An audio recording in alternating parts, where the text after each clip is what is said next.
So basically, at our level, to my knowledge and to my experience, when I started my production, it was already, the project was financed, okay, before the pandemic. So the pandemic arrived in March, and my project was financed in, basically it was, I would say, 80% finance or 85% finance before the pandemic.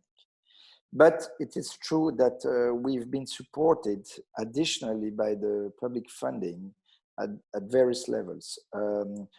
First, they decided to add some financial means for existing funding bodies to be able to finance more projects and to finance better existing projects. So basically, for example, my project was financed by the regional funding Walimage last year, and they decided to make an additional session, to make not an additional session, to add in the existing session projects which had been previously financed, to be enable them to go and get more money to add on what they already had put in the project, because they considered that due to the pandemic and the extra cost that would be necessary to enter into production, that for us independent producer, that it was necessary for them to help us to be able to cover those additional costs.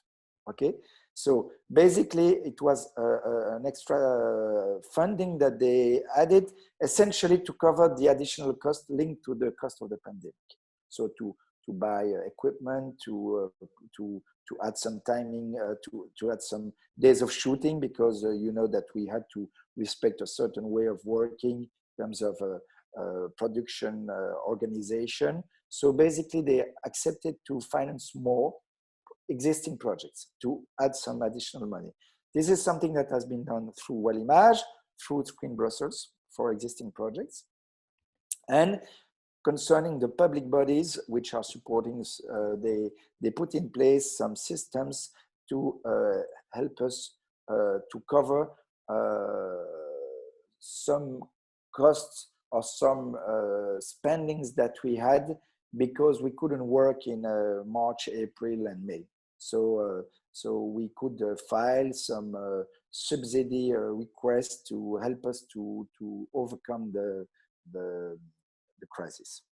And especially in terms of distribution, some projects which had been cancelled or the exploitation had been stopped, they covered the FNE, for example, of those films that were being released and that couldn't find the public. They accepted to finance a part of the FNE that was spent just before the pandemic, and then of course that couldn't be exploited, because they said this is really a cost which is the burden of a distributor, and that he won't be able to make it, to recover it through a VOD exploitation and kind of things like that. And also the public bodies organized the VOD premium systems with the two major VOD operators for movies that were exploited in the theaters that could be directly put on VOD. That was a sort of public, they organized this, they communicated around this. It caused for various persons some problems with the exploitation of certain contents that came from France, because they didn't have the similar system directly in France. So we were a bit, we were more advanced than France, and it caused for certain persons some problems because we were too quick in terms of exploiting the films in VOD. But anyway, it was something that was put in place. So basically, when we started the production of my TV series in August, we had received additional funding to cover the extra cost by the COVID. That was a point that was put in place by the public subsidies.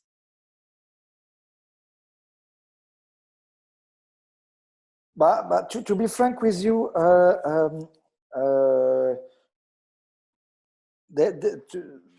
there are very few. You have to be conscious of one thing, is that in Belgium, in terms of what we produce, mainly is more art house projects, you know, for which the theater exploitation is just, I would say, the cherry on the cake, you know. So that means that for the producer who have projects that are being exploited in theaters, or who had projects being exploited, they were hoping, of course, to get a bit of success, to get access to some receipts, but it was not something that really was, they never work on, it's not a business model where they really create a project for having some receipts from theaters to really finance the project or to live out of it, you know. So it's really, especially for those kinds of projects, more the cherry on the cake. So that's not something which is paramount for their survival, you know, to have receipts from the exhibition. But in terms of what has been put in place by the local authorities, by the public bodies, is that they considered the, you know, we have for local projects, we have a lot of a sort of automatic support system like in France, you know, you make an admission and then it's worth €1, something like that, you know, those kind of systems that exist in France. We have a similar system. So basically they gave additional valorization of, they considered that when it was screened on VOD, the click on VOD was considered as an admission in a theater. So that would be able to be, that would generate support for the independent producer.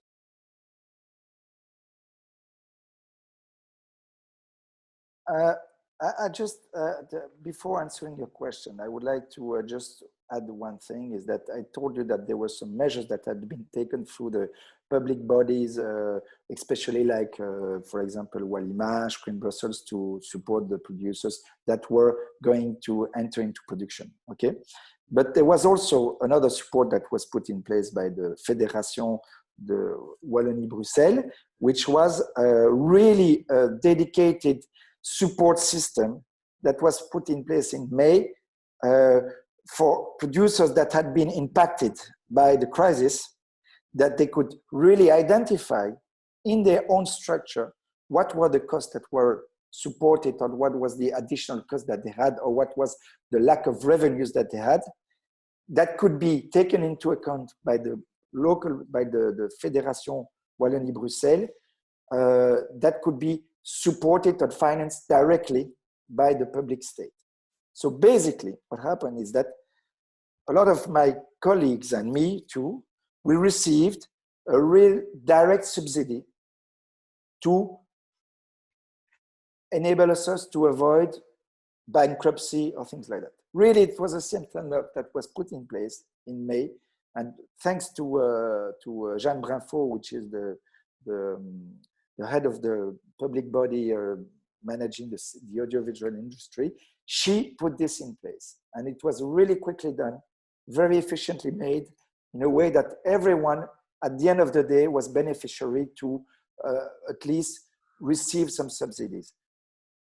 Of course, as you can understand, this will cost us some money additionally in the future, because money, you can't print money, so we will have to support the cost of this. But it was something which was really well done and well organized at one moment to avoid bankruptcy from those producers, independent producers.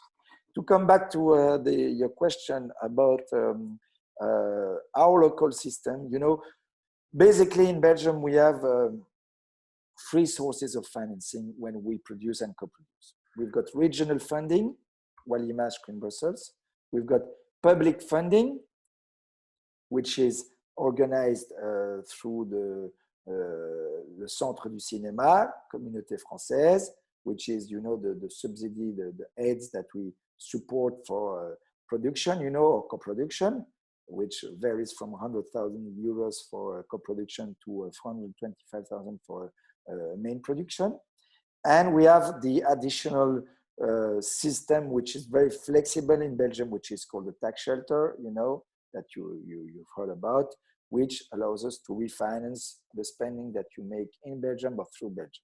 So this tax shelter system, which is very efficient, of course, it's something which is a bit awkward this year to evaluate, because the system is based on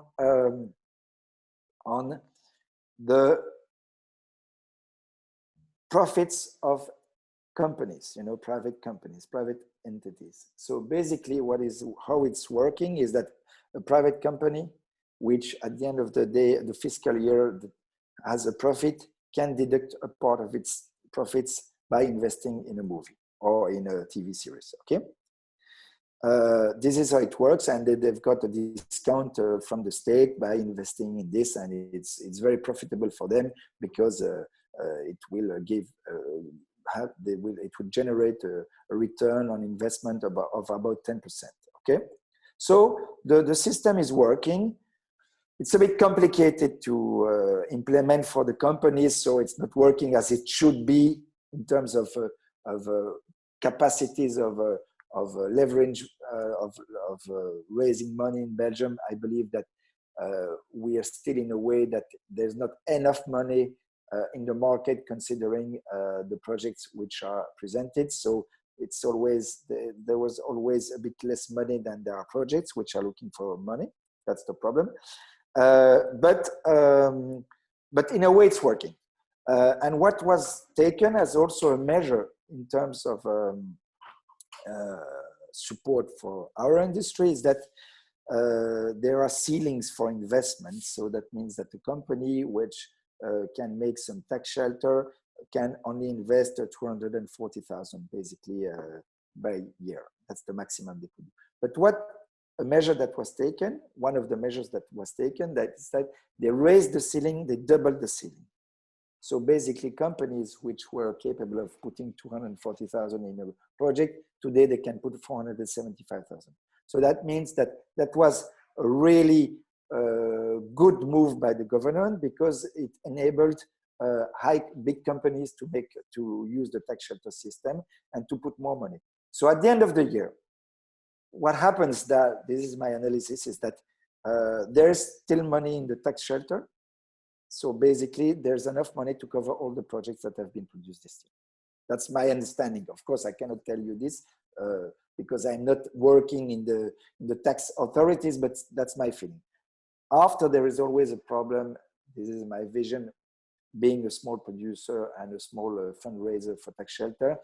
I believe that there is a sort of disequilibrium between big players and small players. So that's always my concern, is that the money is not well organized through the market. But that's another issue.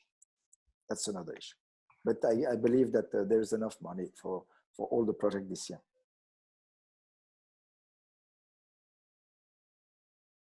This is a good question that you're asking. Of course, I cannot speak about how my colleagues are managing their own projects, but it seems that there were projects that were already well in place before the pandemic and that were shut this summer and this autumn. Then I would say that for new projects that would have to come in Belgium, of course, because of the restriction of traveling and things like that, it's more complicated to have a project coming to Belgium. This is for sure. I know that projects which were going to be shot in Belgium in October or November shifted to other countries because they said it's complicated. We're not sure, and so this is for sure. So what we can see is that perhaps projects which are more linked to animation or to post-production are being still co-produced with Belgium. And perhaps this is a trend that we will see. I don't know if it's something which is temporary or if it's going to be more long-term, is that perhaps more projects will be more focusing on post-production or animation than real physical production in Belgium, because it's perhaps a bit more complicated with the pandemic to travel, to organize things, to come for scouting and things like that. This, I cannot tell you exactly what's going to be the situation, because it's too premature for me to analyze what's happening, because all the projects that I know were well in place before the pandemic. So for me, on my side, for example, I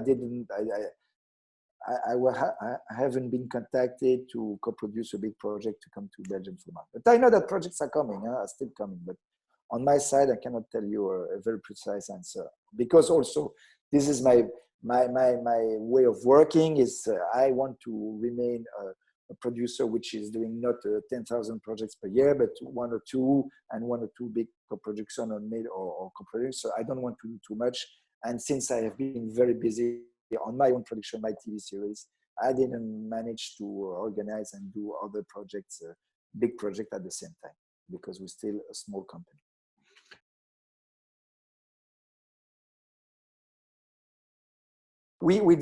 That was a question that was, we had this discussion with the directors. We said, what do we do? Do we do a pandemic project? So do we locate the story in August 2020 with mask and everything? Or we do it more at another period of life? And since we wanted to have a sort of project that would perhaps, I hope, be able to travel and to how do you say this in English, to travel in time also, we decided not to play the 2020 year. So we locate the story in 2019, before the pandemic. And we obviously located for these artistic reasons, because we didn't want to be linked to this. Secondly, but I know that some projects have been linked to pandemic. I know that Joachim Lafosse did a project this summer, and he played on this. So he played with mask, he located the story, he situated the story in 2020, summer 2020. So every director has its own vision on how to deal with the pandemic. Does he include it in his story, or does he want to make a story more universal, not linked to what we've been living for 1 year?